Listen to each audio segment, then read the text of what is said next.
scam ang pagtanaw ng utang na loob kung ginagamit ito para i-gaslight ka. Totoohanan lang, ilang beses mo na bang narinig yung linyang wala kang mararating kung wala kami? Sa mga kamag-anak mo, sa mga tao sa paligid mo, sa mga taong nagmamahal sa'yo. Sa psychology, ang tawag dito emotional blackmail. At sa finance, ito ang number 1 killer ng pag-asenso. Bakit?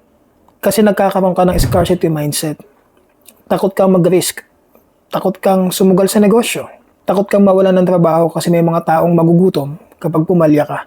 You are playing everything safe because the stakes are too high. At dahil dyan, stuck ka. So ang resulta, burnout, resentment. Galit ka sa kanila, pero mas galit ka sa sarili mo kasi galit ka sa kanila. Ang gulo, di ba? That emotional turmoil affects your cognitive function.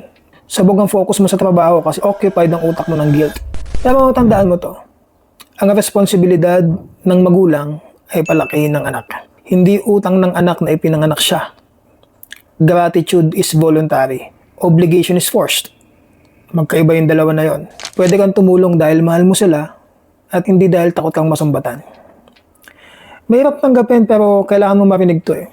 Hindi mo kayang iligtas ang lahat. Unahin mo munang iligtas yung sarili mo para mas marami kang mabigay balang araw.